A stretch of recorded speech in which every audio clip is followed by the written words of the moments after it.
Mr. Shapiro, thank you for joining us today. I think it is important that you're here as one of the leading conservative voices in the country. And the country has, in the last couple weeks, talked a lot about and Googled Project 2025. It's one of the most Googled search terms right now. And you're not going to get any censorship from me. So I just wanted to know, from your perspective, I think it would help us understand, on just like a scale of 0 to 100%, how much do you support Project 2025? I think, like President Trump, I haven't looked all that deeply at Project 2025, but it seems that Democrats on this committee, sort of like Peter Pan and Tinkerbell, if they say Project 2025 enough, their presidential candidate becomes alive again. And so, well, let's just talk about pieces of it, and I guess you can tell me if you support it. You probably want less bureaucracy, right? I do. I want less bureaucracy. You want more efficiency? I do. I want more efficiency. You want taxpayer money spent wisely? I do. Congrats on becoming a Republican. Yeah. Yeah. My parents would be proud.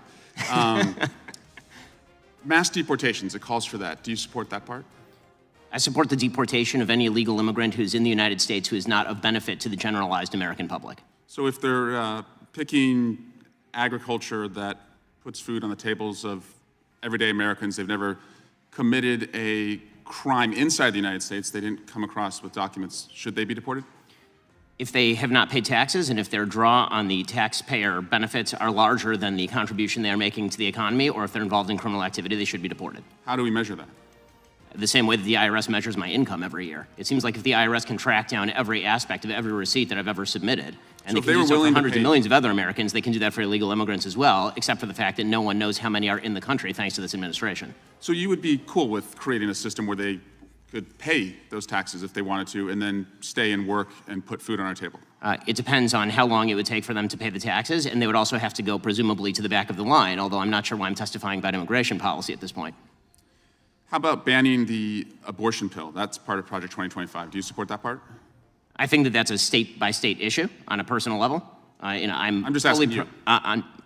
Sure, I'm a fully pro-life person, which means that I'm not in favor of the distribution of the abortion pill. Banning same-sex marriage, what about that part? I am in favor of traditional marriage between a man and a woman, and I'm perfectly fine with anyone having any sort of voluntary sexual arrangement they seek. That's a different thing from whether the government should attach benefits to that personal relationship. But you think it's a sin to have same-sex marriage? I mean, I'm confused. Are you asking me as a religious Jew what I think about biblically? I'm just asking, is it a sin to be gay? Is it a sin to be gay? I mean, how long do we have here? 2 minutes? I mean, if the basic idea is that sexual orientation is up for government regulation, I'm not in favor of the government regulating the private consenting sexual activity of adults. That is a different thing, once again, from whether the government ought to engage in actual benefits for particular sexual arrangements that adults make. But again, just you to me, is it a sin or not? From a religious Jewish perspective, orientation is not a sin, but activity is. That's also the same perspective of most major religions, so far as I'm aware. Okay. And how about cutting Social Security? Do you support that part of 2025? I'm not sure what Project 2025's position on Social Security is. I'm in favor of the restructuring of Social Security along the lines of privatization and lowering and increasing the retirement age, because you, as well as every other congressperson, knows Social Security is going to go bankrupt, and yet everyone seems to have an interest in lying about it for the next decade and a half until we have to take austerity measures or radically increase inflation or taxes. And bans against books about slavery. Do you support that part about? Why would I possibly be in favor of bans about books about slavery? That would be absolutely ridiculous. What I am in favor of is the idea that school libraries should be able to make decisions along the lines of what exactly is appropriate for, say, a 7th grader and whether they ought to be treated to cartoons and genderqueer. That's not quite the same thing.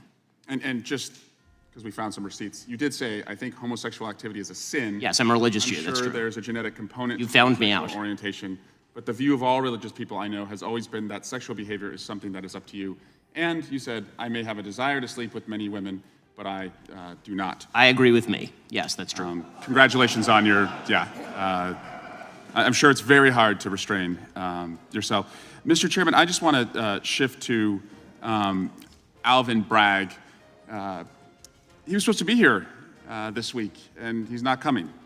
And Hunter Biden was supposed to testify. Now he's not testifying. We were supposed to have votes on articles of impeachment, and we didn't. And again, we're just wondering, you guys write great press releases, but the payoff seems to never come. And so I guess we will keep waiting, and we'll do hearings like this. And finally, Chairman, you cannot yell fire in a crowded theater, and that's a restriction on speech, as you have recognized before, but you can yell theater in a crowded fire, and you all can continue to do that all you want, and we'll just waste the American people's time. Gentleman's time has expired, and I remind him of the first rule of holes. When you're in one, stop digging.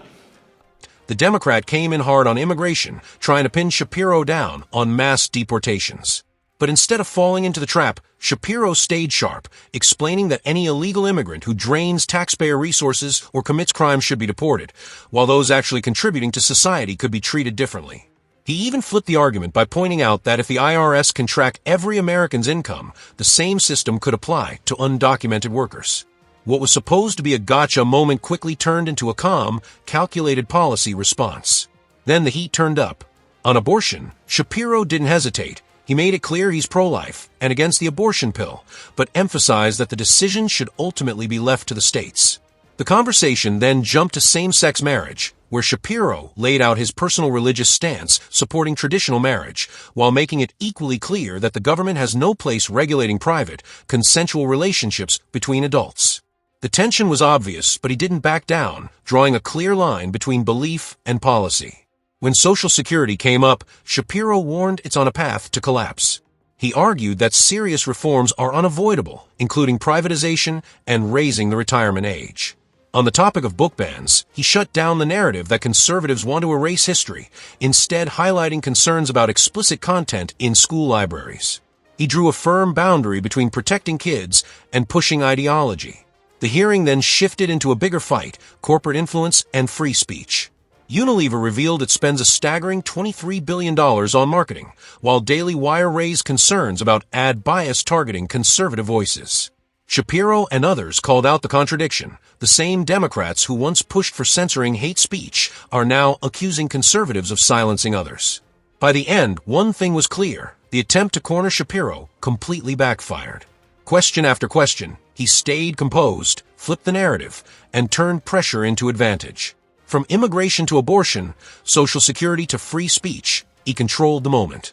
If you found this breakdown eye-opening, make sure to hit that subscribe button on Capitol Insights, drop your thoughts in the comments, and share this with anyone who needs to see what really went down.